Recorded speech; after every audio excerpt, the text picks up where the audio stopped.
O que acontece no cérebro de quem medita? Um grupo de pesquisadores dedicaram anos na busca dessa resposta.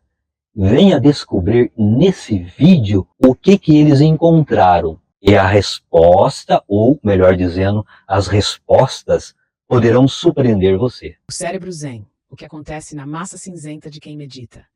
Nas últimas décadas, pesquisadores submeteram monges e meditadores a baterias de exames para descobrir, afinal, o que se passa no cérebro dos praticantes. Os cientistas descobriram que a meditação provoca um efeito físico na nossa massa cinzenta, o que ajuda a combater a degeneração cognitiva. Áreas ligadas à memória, ao foco e à empatia são estimuladas pelo hábito da meditação. O francês Mathieu Ricard estudava biologia molecular quando viajou para a Índia, em 1967. Por lá, tomou contato com os ensinamentos de líderes espirituais tibetanos, e algo despertou no seu cérebro. Ricard voltou para a França e concluiu os estudos. Chegou a tirar PhD em genética celular e tinha uma carreira promissora na ciência. Mas em 1972, aos 26 anos, decidiu voar de novo para a região do Himalaia para aprofundar o aprendizado nas filosofias orientais. E vive lá até hoje. O cientista francês se tornou um monge budista famoso e hoje transita em eventos como o Fórum Econômico de Davos, dá palestras no TED e lança best-sellers traduzidos ao redor do mundo. Ele seria, inclusive, um dos confidentes do Dalai Lama. A fama ganhou um empurrão na década de 2000, quando pesquisadores da Universidade de Wisconsin, nos Azusa, convidaram Ricard para participar de uma série de pesquisas sobre seu próprio cérebro. A equipe liderada pelo neurocientista Richard Davidson colocou 256 sensores na cabeça do monge para medir sua atividade neural com um aparelho de ressonância magnética. Durante o exame, o monge fazia sessões de meditação de compaixão, na qual o praticante deseja o bem a outras pessoas, que duravam 3 horas. Comparado a voluntários que não tinham a mesma experiência no método, o cérebro de Ricard produziu uma quantidade anormal de ondas gama, oscilações eletromagnéticas produzidas quando neurônios trabalham em sincronia. Cientistas acreditam que essas ondas estão ligadas à percepção de consciência, atenção, aprendizado e memória. As medições do cérebro de Ricard foram recordistas. Nunca haviam sido registradas ondas gama tão fortes na literatura neurocientífica. Davidson e seus colegas também detectaram uma forte atividade no lobo frontal esquerdo. A agitação neural nesse determinado ponto do cérebro do monge, de acordo com os pesquisadores, permitiria a Ricard uma condição privilegiada de vida. Ele se sente mais feliz do que a média da humanidade e pensa menos em desgraças. Pelo conjunto da obra, o monge começou a ser perfilado na imprensa internacional nos idos de 2007, com a alcunha de o homem mais feliz da Terra. A imprensa adora rótulos e não há como atestar, de fato, o título de Ricard. Mas seja como for, o monge passou anos estudando as raízes da felicidade e conquistou espaço como um dos mais respeitados porta-vozes do tema no mundo. Para ele, a meditação é uma ferramenta útil para a conquista do contentamento individual. A pessoa fica tão de bem consigo mesma que emana alegria e compaixão. Em 2013, a pesquisadora Gaye Debord de Harvard, em parceria com cientistas da Universidade de Northeastern, divulgou o primeiro estudo a constatar isso na prática. No experimento, os voluntários meditaram por 8 semanas. Gaye estava interessada em descobrir se eles haviam se tornado pessoas melhores depois do período. Para avaliar isso de forma isenta, ela contratou pesquisadores disfarçados para seguir os participantes em vários momentos do dia. A ideia era flagrar alguns episódios nos quais fosse possível constatar se houve mesmo uma mudança de hábitos espontânea. Comparado a um grupo que não meditou, a turma da meditação passou a praticar mais atos de bondade. Como, no ônibus, cediam lugar aos mais velhos e ofereciam ajuda a estranhos para atravessar a rua ou segurar compras. Para Ricard, a meditação é um treino, e a felicidade, o resultado sistemático de bons pensamentos, princípios e desejos. Só é possível atingir a excelência com muito exercício, paciência e perseverança. Como o monge vem praticando há muitas décadas, os exercícios mudaram a sua mente. Essa transformação está no alcance de todos, segundo pesquisas científicas, mas no médio e longo prazo. Uma delas foi realizada aqui no Brasil, no Hospital Israelita Albert Einstein de São Paulo. Os cientistas fizeram exames de neuroimagem em 39 voluntários. Aqueles que eram meditadores com pelo menos 3 anos de experiência eram também donos de um cérebro mais eficiente em tarefas que exigem atenção. Durante testes cognitivos, os meditadores acessam um número menor de áreas cerebrais para fazer a mesma atividade dos que nunca entoaram um Om na vida, o que indica que eles eram melhores em se concentrar. A pesquisa também mostrou que existe uma diferença física na cabeça dos meditadores experientes. Havia mais massa cinzenta em áreas corticais, relacionadas à atenção e ao raciocínio. Essa eficiência é semelhante às habilidades cerebrais dos músicos, que precisam sincronizar a mente, a voz e os dedos para cantar e tocar violão, por exemplo.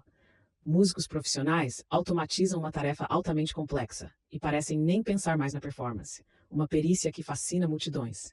Nos meditadores, acontece algo equivalente na busca pelo foco, quanto mais melhor. Mas o benefício da meditação vai muito além da agilidade mental. Com o avançar da idade, a camada mais superficial do nosso cérebro, o córtex pré-frontal, responsável pelo raciocínio, atenção e lógica, começa a diminuir. Outras áreas, como a ínsula, o núcleo duro das emoções e o famoso hipocampo, guardião da memória, também. Continuar ativo intelectualmente pode até atenuar esse impacto da velhice. Mas até pouco tempo atrás, os cientistas desconheciam remédios ou exercícios que realmente reduzissem o efeito do tempo na mente.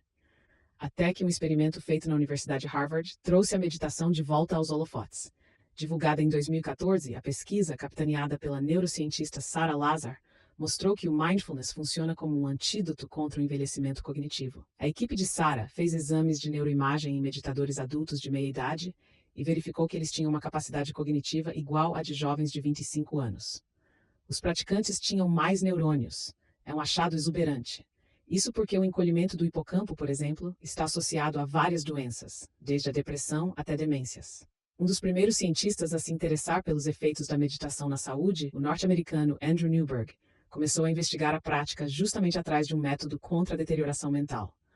Para testar o efeito das técnicas, o pesquisador recomendou a meditação de Kirtan Kriya a um de seus pacientes, que chegou ao seu consultório reclamando que a cabeça havia começado a falhar.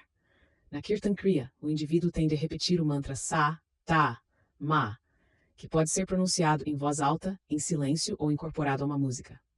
As sílabas se referem aos sons considerados primordiais para os hindus. Sa é infinito, Ta, vida, Na, morte e Ma, renascimento em sânscrito. Ao mesmo tempo que entoa o mantra, é preciso fazer movimentos ritmados com os dedos. Na sílaba Sa, deve-se tocar o dedo indicador no polegar, em Ta, o dedo do meio, em Na, o dedo anelar, e em Ma, o dedo mínimo no polegar, e repetir a operação por até 12 minutos, todos os dias, se possível. O praticante deve pressionar as pontas dos dedos umas contra as outras, ao ponto de deixá-las levemente esbranquiçadas. Esse tipo de gesto é chamado de mudras na tradição asiática. Durante 2 meses, o paciente de Newberg repetiu diariamente, durante 12 minutos, o mantra Ta, Ma. Depois desse período, voltou ao consultório do médico sentindo-se outro homem, conforme seu relato pessoal. É claro que a percepção do próprio paciente é importante, mas Newberg o submeteu a uma nova ressonância para ver se havia uma mudança cerebral que justificasse a euforia toda. O exame comprovou que houve de fato uma alteração detectável. As imagens mostraram que o córtex pré-frontal estava bem mais ativo do que antes. Mas outras áreas também tinham ganhado mais massa cinzenta. O córtex cingulado anterior, envolvido na regulação emocional, no aprendizado e na memória, estava mais alerta. Segundo Newberg, essa área é particularmente vulnerável ao envelhecimento.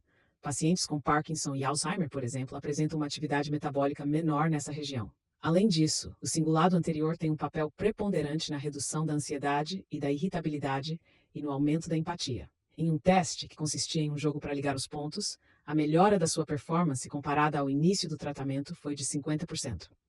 Barato Careta Newberg sabia o que estava fazendo quando prescreveu meditação a seu paciente.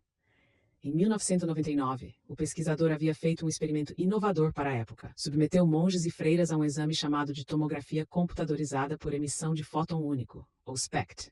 Nesse tipo de teste, o voluntário recebe a injeção de uma substância radioativa que colore as áreas cerebrais conforme a intensidade do fluxo sanguíneo.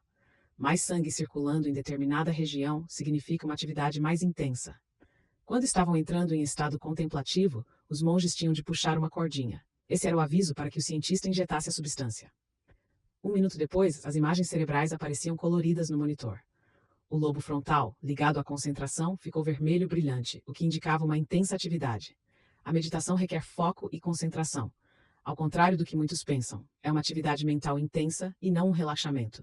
Por outro lado, o lobo parietal ficou azul, com atividade reduzida. Essa área do cérebro é o nosso GPS pessoal, ou seja, localiza nosso corpo no espaço.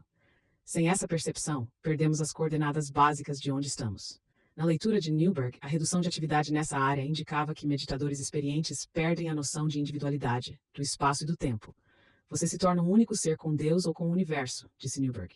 Trata-se, na visão do cientista, um estado puro de autotranscendência. Essa pode ser uma das explicações para a fama de Mathieu Ricard como o homem mais feliz do mundo. A meditação é essencialmente um barato sem drogas ou efeitos colaterais. Gratidão pela sua presença. Até o nosso próximo conteúdo.